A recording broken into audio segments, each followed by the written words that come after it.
¿Cómo se mide el filtrado glomerular? Ahora sí, vamos a ver. Bueno, la pregunta es, o sea, si en este caso ya se filtra, ya hace las presiones, presión hidrostática, colorosmótica, capilar, glomerular, etcétera, tiene un 10 milímetros de mercurio en la presión, que eso hace que el 1% de la filtración humoral de 195 ml por minuto se filtre, etcétera, ya, todo bien. Pero ahora, ¿cómo rayos voy a hacer? ¿Cómo se mide el filtrado glomerular?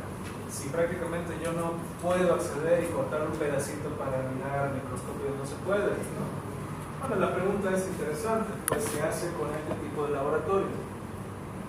El laboratorio se llama el Clarence de creatinina o aclaramiento de creatinina, ¿sí? El Clarence de creatinina es muy, pero muy importante para determinar si el riñón está funcional o está disfuncional, ¿de acuerdo? El Clarence de creatinina. Entonces ese Clarence de creatinina, como te puedo observar y lo puedes leer ahí, ¿no? A ver, dale una lectura, Camila. No vas a mirar. Dale, Gustavito, ¿qué dice ahí? Aclaramiento de creatinina. El aclaramiento de creatinina mide la concentración de creatinina, tanto en la sangre como en la orina de 24 horas. Para calcular la cantidad de creatinina que se ha filtrado de la circulación al pasar por el riñón hacia la orina. Correcto. Entonces, por medio de la creatinina, como te dije un instante, ¿verdad? La creatinina es el residual de los desechos metabólicos celulares. Entonces, ¿qué es lo que sucede? Cuando en esta situación, ¿no?, se aumenta demasiado en la sangre, quiere decir que los riñones no están pudiendo limpiar la sangre, ¿se entiende? Para que puedas entender, ¿cómo se llama la empresa de basura? Emma Cruz. Emma Cruz. Santa Cruz. Ahora, en la actualidad, sí hay basura en ciertos lugares. ¿Por qué? Porque la empresa funciona. En algunos lugares se acumulará más, en otros menos, pero al final de cuentas va a ir lo limpio. ¿Qué es lo que sucede con Emma Cruz si en este caso falla 20 de sus camiones? ¿Qué pasaría? La ciudad se llena de basura, pero no se llena de basura pues al 100%, se llenará por lo menos un 40%, ¿verdad? Pero ¿qué pasa si la empresa viene con problemas con la alcaldía y no sé qué más, así, y deja de funcionar? ¿Qué pasa? ¿Qué pasa con la ciudad? Pues como todos ustedes son cabeza de células, todos ustedes son una célula, y todos ustedes después de cada comida hacen desechos, botan su basura, todo lo que comen, etc. ¿Se entiende? Entonces, ¿qué es lo que sucede? Papel higiénico, tu botella de agua, lo que no te sirve lo vas botando, ¿verdad? Y si el camión de basura no viene, ¿qué es lo que pasa? Se acumula. ¿Dónde se acumula? En tu casa.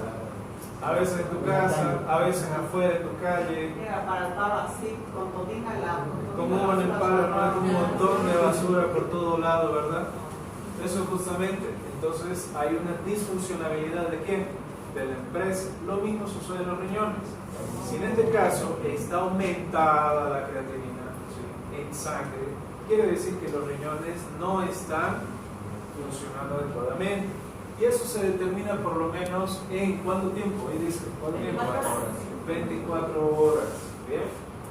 Entonces, en ayunas generalmente eso se hace, se toma sangre, se toma una muestra de orina y se espera durante 24 horas a ver cómo está el procedimiento en ayunas, ¿no? Y de ahí se determina si los valores de creatinina han aumentado. ¿Se acuerdan el valor de creatinina? Eran 20, ¿no? No pueden subir más de 20 ml por decilitro, ¿no? Entonces no pueden subir. Si en este caso sube más, pues entonces ahí vemos la falla renal. ¿Okay? Eso es el aclaramiento de creatinina o clearance de creatinina, ¿ya? Bueno, vamos a ver entonces la membrana de filtración. Aquí en este lugar, mirad, en este sector, ahí justamente, ¿ya? Es esto de acá. Y vamos a ver, aquí está macro y aquí está microscópico. Vamos a ver las cosas, ¿sí? Pues resulta de que vamos a tener una membrana de filtración glomerular, que es esta la del medio, ¿bien? Esta membrana va a tener elementos como son lámina densa, ¿sí? Va a tener una lámina densa, eso está de acá, ¿bien? Y seguidamente va a contener, está muy pequeñito, ¿no? Va a contener una lámina rara con carga negativa, ¿sí? Una lámina rara con carga negativa. O sea, ¿cuáles? Estas de acá, ¿sí? Estas dos azulitas que ven aquí. Esta es la densa del medio y una lámina rara que se localiza acá. Porque su nombre no sé, pero así lo han puesto de raro, ¿verdad? Entonces, vamos a ver de aquí, vamos a ver una lámina interna, ¿bien? Seguidamente encontramos el endotelio, que es este de acá, que está bastante fenestrado, ¿sí? Tiene unas fenestraciones amplias, si te das cuenta. Y prácticamente te dirías por qué rayos es que se existe una fenestración tan amplia ahí, si en este caso pues podría estar pasando todos los elementos que quisiera de la sangre, exceptuando las células que son inmensas, ¿no? Pero después pasaría todo por ahí. Bueno, pero están ahí. Y vamos a ver otro elemento que la lámina basal tiene estos componentes, como son el colágeno, ácido salicílico, la heparina, que es un anticoagulante también. Vamos a ver los ácidos aminoglucanos, que todos estos elementos tienen carga negativa. Y si estos elementos se encuentran a la mitad, ¿qué crees? Tienen polaridad negativa. ¿Se entiende? Pues elementos que tienen polaridad negativa, ¿qué sucede? Negativo con negativo se repelen. Ese es un punto fundamental a nivel de la membrana basal, ¿no? Que esa es una primera barrera. La segunda barrera, ¿cuál va a ser? Prácticamente las fenestras, ¿sí? Vamos a ver en este caso. Y los podocitos. Los podocitos aquí en la parte posterior, eso es lo que se localiza. Los podocitos que tienen pedicelos.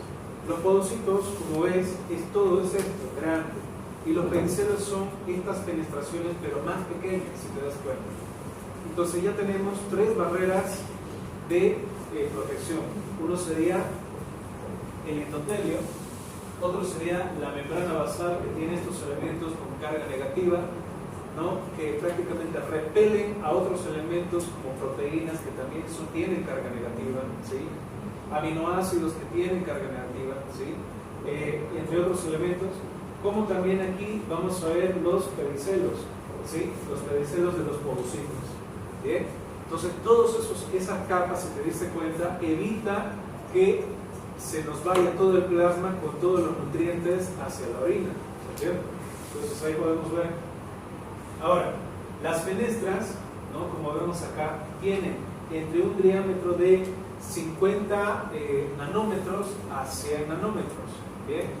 De 50 a 100 nanómetros. Esa es la distancia que existen acá. Ahora, vamos a ver el ejemplo importante. Si tenemos una célula, en este caso, que es grande, ¿sí? Tenemos micra. ¿Cuánto miden? 7 micras, ¿no? Más o menos.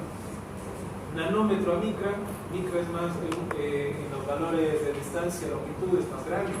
Entonces, si tienes 7 micras a 100 nanómetros, esta no pasa por ahí, prácticamente se repele, ¿sí? No pasa. Esto sería una de las arterias y esto sería ya la porción de la cápsula de Bowman en el espacio urinario, ¿sí? Donde estaría pasando la orina. ¿Bien? Seguimos. Tenemos inmunoglobulinas. En este caso vamos a colocar un ejemplo, la inmunoglobulina N.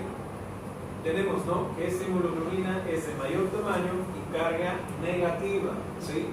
Como ya te dije anteriormente, en la membrana basal tiene estos elementos que son negativos. Carga negativa se repele, ¿se entiende? Entonces ya tenemos otro tema. A pesar de que esta inmunoglobulina es grande, más o menos debe estar entre 150 a 200 nanomicras, entonces